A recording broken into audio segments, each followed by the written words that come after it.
안녕하세요. 반갑습니다. 비트코인 뉴스 팡입니다. 디지털 자산 글로벌 시장 가치 3.5조 달러 돌파했다라는 소식이고요.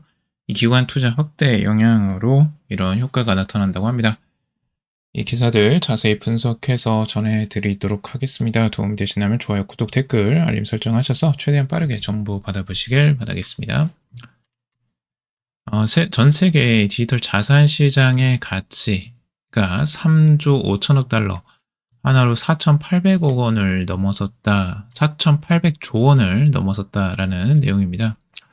비트코인에 대한 기관 투자가 이제 증가하고 디지털 자산 생태계 전반의 발전이 이 같은 성장을 이끌었다라고 보고 있고요.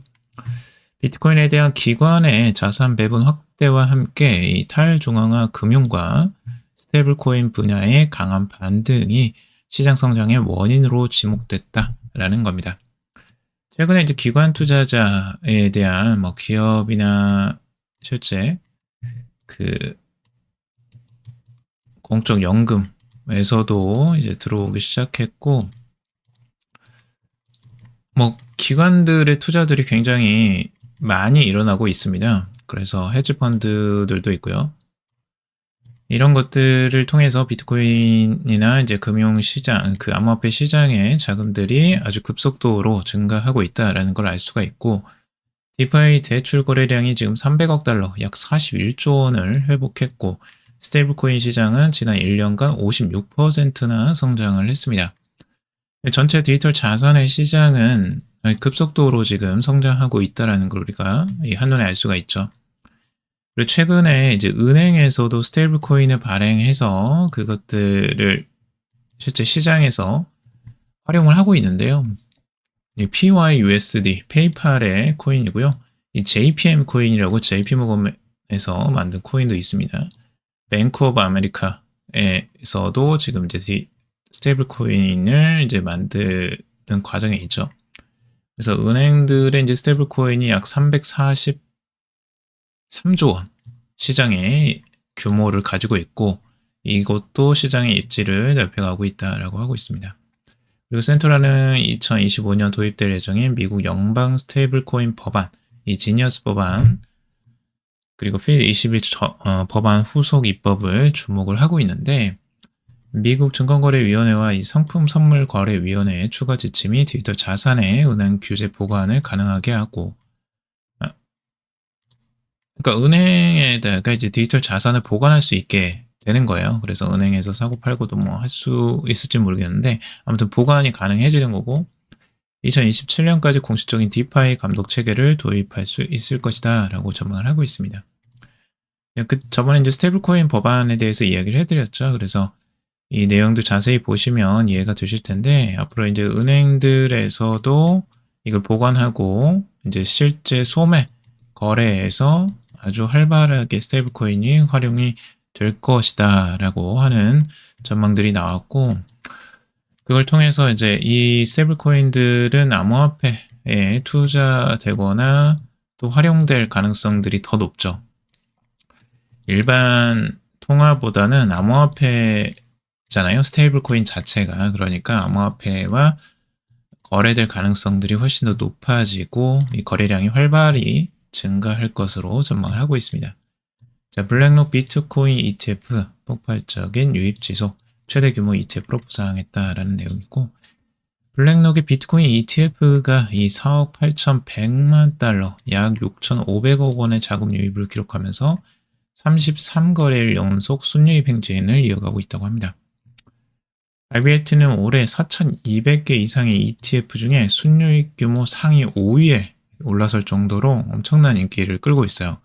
지금 그만큼 비트코인 ETF의 그 인기도가 엄청나게 상승하고 있다라는 걸 한눈에 알 수가 있고요. 특히 블랙록의 ETF가 유독 인기가 많아요. 지금 그리고 발전하스는 5월 내에 IBIT의 순유입액이 이제 80억 달러에 달하고 올해 초 47일에서 상위 5위로 올라섰다는 겁니다. 순위권이 엄청나게 올라갔죠. 올해만 이 정도예요. 그래서 비트와이즈의 CIO 맷 호거는 이 투자자들이 인플레이션과 기타 경제적 요인에서 포트폴리오를 보호하기 위해 비트코인 ETF로 몰리고 있다라고 보고 있습니다. 자, 그리고 지금 윌리우 비트코인 글로벌 거시경제 자산으로 전환되고 있다라고 전망을 하고 있어요. 주기 변화도 예고를 하고 있는데, 비트코인이 이제 기존 디지털 자산 시장과 달리 앞으로 세계 경제의 흐름을 예측하는 이제 탄각 속 카나리아 역할을 할 것이다라고 이야기를 하고 있습니다. 글로벌 유동성 경제적 변수에 더 큰 영향을 받고 있는데, 지금 반감기 이후로 지금 채굴 부상이 3.125BTC로 이제 줄어들었어요. 이전처럼 반감기만으로 가격이 급등락하는 전통적 패턴이 요즘에는 약화되고 있다라고 하고 있어요. 비트코인이 인플레이션 저항과 희소성이라는 이 본질적 특성에 더해서 글로벌 유동성 변화와 경제적 불확실성에 민감하게 반응하는 자산으로 진화했다라고 보고 있습니다. 단순히 희소성만으로, 인플레이션의 저항만으로 올라가는 게 아니고 이제 유동성에 대한 변화와 경제 불확실성의 해지 수단으로서 비트코인이 지금 주목받고 있다라는 내용이고요. 비트코인이 지난 150년간 등장한 첫 번째 새로운 거시경제 자산이다라고 하고 있습니다. 그러니까 역사적으로 지금 이런 자산이 없었어요. 비트코인 같은 자산이 이렇게 신흥 자산이 나와서 이렇게 자산 시장을 휩쓰는 경우가 없었거든요. 정말 놀랍죠. 지금 거의 15년, 16년 만에 이 정도의 거시경제 자산으로서 자리를 아주 빠르게 잡아가고 있습니다. 비트코인은 분산화 특성과 뛰어난 가치 저장 기능으로 글로벌 거시경제 자산의 반열에 오를 수 있다라고 보고 있고, 자, 테더가 또 비트코인과 지금 금 보유량을 발표를 했는데요. 이번에 2025 비트코인 컨퍼런스에서 금과 비트코인 보유 현황을 발표했습니다. 테더가 10만 개 이상의 비트코인과 50톤 이상의 금을 보유하고 있다라고 밝혔습니다. 현재 시세 기준으로만 해도 약 100억 달러, 하나로 13조 7천억 원에 달하는 비트코인의 가치를 가지고 있고요. 금 또한 상당한 규모를 가지고 있다는 겁니다. 테더가 2024년에 130억 달러, 약 18조 원의 수익을 기록했고, 암호화폐 업계에서 가장 높은 수익을 올린 기업이 됐다라고 하고 있습니다. 그만큼 스테이블 코인의 성장세가 아주 가파르게 증가하고 있다라고 볼 수가 있는 거고요. 18조 원, 어마어마한 돈이죠. 1년 만에 이렇게 큰 수입을 올렸다고 합니다. 대부분 이제 국채 수입이에요. 미국채에 대한 이자 수입이고, 스테이블 코인을 발행할 때마다 이제 미국채를 매입하게 되거든요. 근데 그 국채에서 발생되는 이자의 수익률이 계속 올라가고 있는 거죠, 지금. 그리고 비트코인 지지자들은 금이 비트코인의 가치를 감소시킬 것이다 라고 하면서 좋아하지 않는 경우가 많은데, 비트코인은 금은 불안전하다. 금은 이 비트코인과 경쟁하는 것이 아니라 이 피아트 화폐인 법정 화폐와 경쟁하는 것이다 라고 이야기를 하고 있습니다. 그리고 테더는 에너지 생산과 비트코인 채굴에 20억 달러 이상을 투자를 하고 있다라고 해요. 그러니까 지금 테더 같은 경우는 이제 비트코인 채굴 회사가 되는 것도 지금 생각을 하고 있는 것 같아요. 지금 이제 트럼프도 똑같죠. 트럼프도 똑같이 지금 채굴 회사들의 지분을 확보하고 채굴에도 지금 뛰어들고 있는데, 지금 테더도 이 채굴을 놓치지 않겠다라고 하고 있고요. 그리고 최근 2025년 1분기 재무 보고서에 따르면 회사는 이 70억 달러 상당의 비트코인과 60억 달러 상당 이상의 일반적 물리적 금괴를 보유하고 있다라고 이야기를 하고 있습니다. 자, 그리고 테더가 지금 지원하는 또 다른 기업이죠. 21 캐피털. 여기에 1억 달러를 전환사채 판매로 추가 조달을 했다고 해요. 총 6억 8,500만 달러를 확보했다라고 하고 있고, 회사는 이전에도 5억 8,500만 달러를 조달을 했고, 이번 자금을 활용해서 비트코인 매입에 나설 것이다 라고 하고 있죠. 자, 여기 결국엔 목적은 비트코인 매입이에요. 이 회사 자체의 목적이 비트코인 매입에 있습니다. 스트래티지처럼 이 비트코인 매입을 목적으로 하고 있기 때문에 이런 이제 자금을 조달을 해서 비트코인을 꾸준하게 모아가겠다라는 거예요. 그래서 지금 이 6억 8,500만 달러를 확보해서 이걸 다시 비트코인 매입에 쓰겠다는 거죠. 자, 그러면 앞으로도 비트코인 매입에 대한 이런 수요는 계속적으로 늘어날 것이다 라는 걸 우리가 한눈에 알 수가 있죠.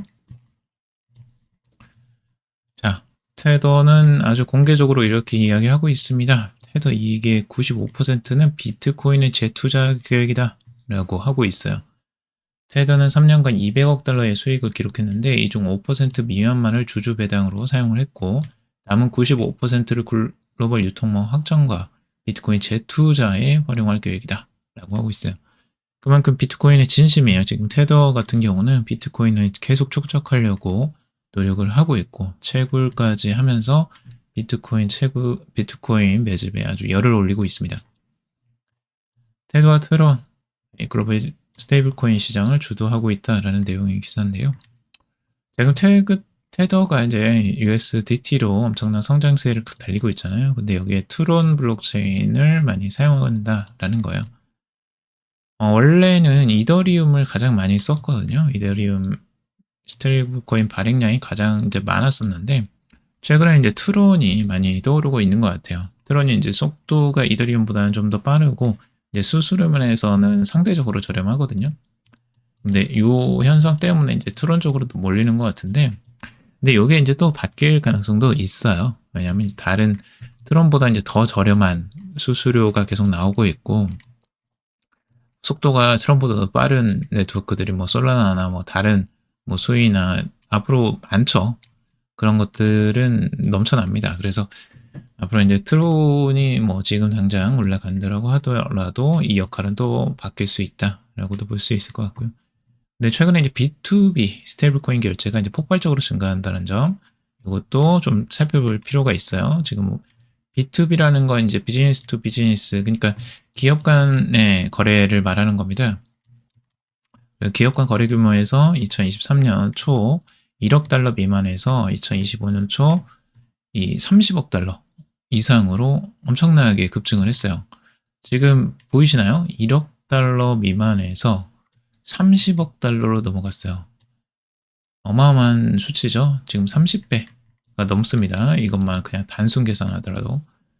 그러니까 단 2년 만에 이 정도의 수치로 급증하고 있다. 기업들이 결국에는 지금 이제 스테이블 코인을 아주 적극적으로 지금 받아들이고 활용하고 있다는 걸 우리가 알 수가 있습니다. 예전에 기업들은 이제 암호화폐는 거의 쳐다도 안 봤거든요. 근데 지금은 기업들이 아주 적극적으로 지금 암호화폐 시장에 진입하고 있다는 걸 한눈에 알 수가 있습니다. 결국에 이제 실시간 결제, 국경 간 거래, 그리고 재무 운영, 그리고 공급 업체 대금 지불하는데 이 스테이블 코인을 사용하고 있다는 내용이죠. 테더 독주 속에서도 이제 서클의 USDC도 역시 B2B 결제에서 매월 거래량의 30%를 차지하고 있다고 하고 있습니다. 서클도 지금 많이 활용이 되고 있다는 걸 알 수가 있고. 자, K33 비트코인 매입위에 85억 조달 발표라는 내용이고, 노르웨이 기반 디지털 자산 중개 업체 K33인데요. 비트코인을 매입하고 보유하기 위한 전략의 일환으로 620만 달러, 약 85억 원을 확보했다라는 내용입니다.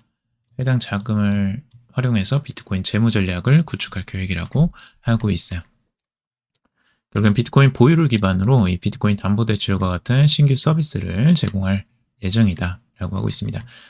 그러니까 이런 이제 기업들이 지금 비트코인의 보유량이 이제 계속 늘어나는데 그걸 조금 더 보고 설명을 드릴게요. 축구 명문인 이 파리 생제르맹, 그 유명한 이강인 선수가 또 그 있는 그 축구 클럽이죠. 거기에서 이제 비트코인 준비금을 도입했다라고 발표를 하고 있어요. 오늘 라스베가스 열린 이 2025 컨퍼런스에서 파리 생제르맹은 이 세계 최초로 비트코인을 재무 준비금으로 채택하는 이 스포츠 클럽이자 스포츠 단체가 됐다라고 하고 있습니다.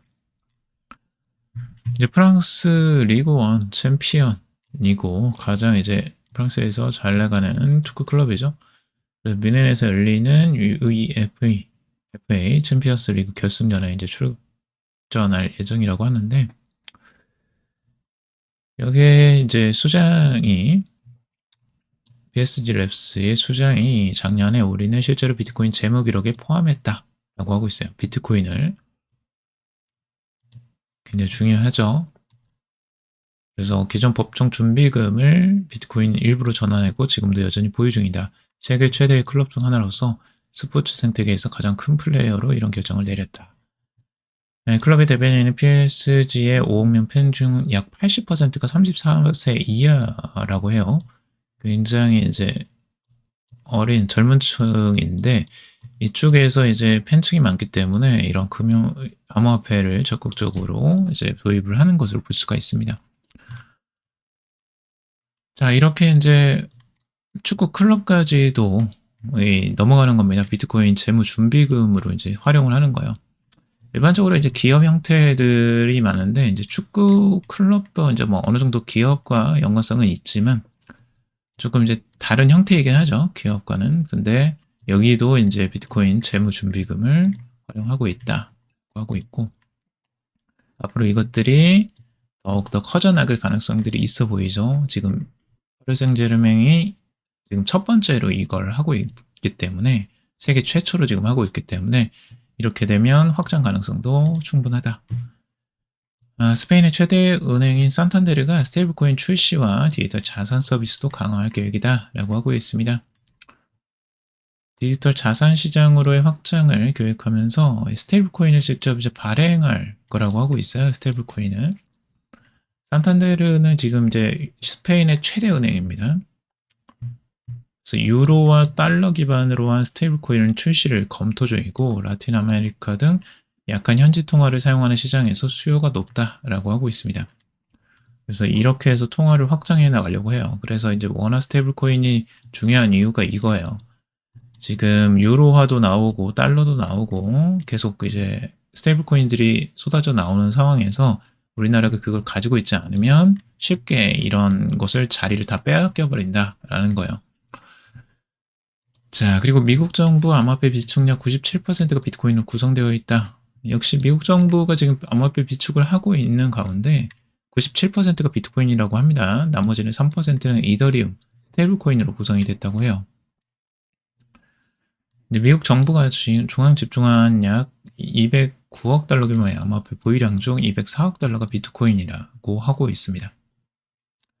그리고 다른 이제 알트코인들에 대해서 뭐 도널드 트럼프 대통령이 예전에 언급을 했었는데 아직 이제 비축을 한 것 같진 않아요. 다른 알트코인들 리플이나 뭐 솔라나, 카르다노, 에이더 같은 것들을 이제 언급을 했었어요. 하지만 이건 비축이 거의 되어 있지 않은 상태라고 해요. 이 비트코인에 비해서는. 결국에는 이제 비트코인을 디지털 금으로 간주한 전략적 비축고로 이제 디지털 금융기구를 설립을 했고 디지털 금으로서 이제 매집을 하는 거고 두 번째가 이제 압수된 암호화폐를 보관하는 디지털 자산 스톡 파일 이런 형태 두 가지 형태로 가져갈 것이다 라고 하고 있어요. 이건 이제 직접적으로 어떻게든 매집을 하는 것으로 보여지고 이거는 그냥 간접적으로 범죄에서 사용된 암호화폐를 압수하는 형태로 저장하는 이 형태로 갈 것으로 보여져요. 그리고 지금 비트코인 중심으로 다른 암호화폐들은 이더리움, 테더, 체인링크, 래핑 비트코인, 그리고 바이낸스 코인, 다이, 유니스왑, 트론, USD 코인 뭐 이런 정도로 지금 가지고 있다고 해요. 스테이블 코인과 래핑 토큰이 비중 있게 자리를 했지만 XRP, 에이다, 솔라나 상위 20위 안에도 들지 못했다. 이게 생각보다 범죄 행위에서 사용되는 그 압수된 걸 거예요. 이게 아마. 근데 이런 스테이블 코인 그 알트코인들은 의외로 사용을 많이 하지 않나 봐요. 자, 이제 좀 뜨나 했더니 벌써 비트코인 투기 과열 신호 경고. 최근에 이제 비트코인이 과열 양상, 그러니까 이제 급증을 하면서 조정이 한 번도 나오지 않았는데 이제 과열 조짐이 나온다라는 내용의 기사들이 나오고 있습니다. 최근에 이제 차익 실현 압력이 증가하고 있다라고 원체인 애널리스트 윌리 우는 이야기를 하고 있고 조정 가능성이 커지고 있다라고 경고를 하고 있습니다. 네, 온체인 데이터인 소비 산출 이익 비율, 이 SOPR 요 지표를 분석할 결과 투자자들이 이제 충분한 차익 실현 기회를 갖고 있음에도 불구하고 시장의 투기적 열기가 지속되고 있다라고 하고 있어요. 그래서 SOPR이 이제 비트코인 거래될 때 발생되는 수익 및 손실을 나타내는 지표로 이를 초과하면 많은 투자자들이 이제 매도 수익을 얻고 있음을 의미하는데 여기서 이제 팔지 않는 거죠. 이런데도 수익을 얻고 있는데 다른 사람들이 탐욕적일 때 이제 두려워하라라고 했던 워렌 버핏의 격언을 이야기하면서 과열된 투기에 대해 이제 경고를 하고 있다고 하는데 이 부분이 이제 단기적인 수익 실현에 대한 그런 매물들이 나올 수 있다라는 걸 이제 경고하는 거고요. 이것에 이제 장기적인 투자자분들은 뭐 크게 흔들리실 필요는 없어 보이고, 근데 이제 NUPL 미실현 손손익 상황도 이제 볼 필요가 있다고 하는데 NUPL 값이 이제 0.63에서 0.64로 비트코인 사이클에서 중요한 인계치를 작용해온 수준에 근접해 있다라고 하고 있습니다. 단기적인 이제 과열 양상을 지금 나타내고 있는데 여기서 지금 이 NPL 같은 경우는 여기에서는 한 0.57로 지금 나타나고 있고요. 살짝 이제 상위권에 이제 올라오긴 했어요. 예전에 이제 고점에 올라오는 부분들 단기적인. 하지만 아직까지 이제 상대적으로는 살짝 낮은 부분이죠. 그때보다는. 예전 고점들보다는 지금이 그렇게 높지는 않지만 그래도 이제 살짝 과열 양상으로 단기적으로 지금 가고 있다라는 부분이고 그리고 이제 비트 숏텀 홀더스의 SOPR을 이제 살펴보면은 요것도 이제 상대적으로 지금 이제 그렇게 높진 않아요. 일 정도 이제 올라왔는데 예전에 이제 고점을 찍었을 때보다는 좀 낮고 지금 여기보다도 조금 더 낮죠. 아직까지는. 그래서 SOPR 이제 숏텀 홀더의 SOPR로 봤을 때도 지금 이제 어느 정도 올라오긴 왔는데 그게 이제 아주 위험한 정도까지는 아닌 것 같고 지금 비트코인 고래 매도 전환했다라는 건데 요거는 지금 이제 비트코인 1만 개 이상 비트코인 보유 주소가 1만 개 이상인 보유 주소에서 순매도 상태가 전환됐다라는 거예요. 단기적으로 지금 이제 이 1만 개 이상의 큰 비트코인을 가지고 있는 이 고래가 지금 이제 살짝 매도세가 나오면서 이 부분을 이야기하고 있는 거고 하지만 이외의 구간에서 이제 광범위한 매집이 이어지고 있다라고 하는 겁니다. 다른 쪽에서는 다 이제 매집을 하고 있는 부분이 있어요. 아직까지 살짝 떨어지긴 했지만 아직까지는 이제 큰 고래인 1만 개 이상의 고래가 지금 매도를 하고 있다라는 부분이고 뭐 단기적인 조정세가 충분히 나올 수 있는 구간이긴 하죠. 그래서 이 부분은 어느 정도 여러분들이 염두에 두고 보시면 좋을 것 같고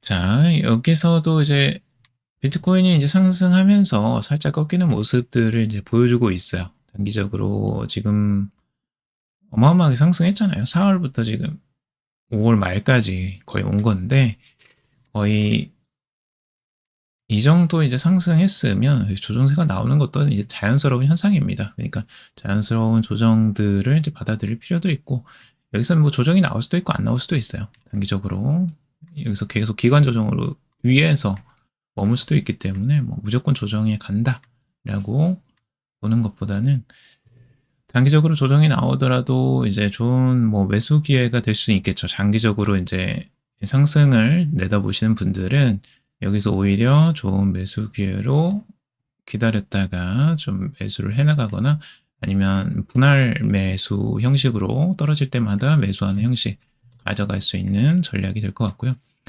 요즘에 이제 이더리움과 좀 비트코인을 비교를 해보는데 이더리움이 조금 이제 상대적으로 강한 모습을 보여주고 있어요. 비트코인보다 오히려. 이더리움은 지금까지 이제 계속 떨어졌잖아요. 계속 하락을 했다가 지금 이제 반등세가 살짝 나왔는데 이걸 통해서 지금 이제 비트코인 그 이더리움과 비트코인에 대한 상대 지수를 보면 최저를 찍었습니다. 지금 그러니까 그만큼 이더리움이 많이 하락을 했다라는 거예요. 큰 그림으로 보더라도 과거에 2019년도와 지금 2019년도 말에 이 바닥을 찍었었던 때, 이때와 거의 동일한 수준의 바닥을 이미 이더리움이 찍었다. 이더리움과 비트코인 지수가 이미 바닥을 찍었고, 이제 이걸 이제 지지를 받고 이제 반등이 나오느냐, 요거에 대한 이제 기로에 놓여 있다라고 좀 볼 수가 있을 것 같아요. 그래서 이더리움이 여기서 힘을 내서 이제 상승을 할 수 있느냐, 아니냐, 요거 한번 지켜볼 필요가 있고요. 지금까지 이더리움 너무 이제 소외됐었고, 계속 이제 올라가지도 못했어요. 비트코인보다 워낙 이제 힘이 없어서. 지금까지 떨어지는 부분을 보면 정말 무기력하게 떨어졌죠, 이더리움. 과연 여기서 역전이 가능할까? 이 부분도 한번 주목해 볼 만하고요. 여러분들이 이제 공부해 보시라는 거예요. 이거는 뭐 이더리움 사라는 그런 소리로 말씀을 드리는 건 아니니까 이런 부분은 좀 그냥 한번 우리가 추세가 이제 바뀌는지 어떠는지 여러분들이 한 번씩 확인하면서 공부해보는 요소로 가져가시면 좋을 것 같고, 투자를 여러분들이 꼭 신중하게 판단하셔서 결정하시기 바라겠습니다. 자, 오늘은 여기까지 정리해봤고요. 여러분들 도움이 되셨길 바랍니다. 도움이 되셨다면 좋아요, 구독, 댓글, 알림 설정하셔서 최대한 빠르게 정보 받아보시길 바라겠습니다. 투자에 관련된 정보들 참고사항일 뿐이고 조언이 아니니 투자하실 때 여러분들 스스로 꼭 판단하시고 결정하시기 바라겠습니다. 방송 들어주셔서 감사합니다.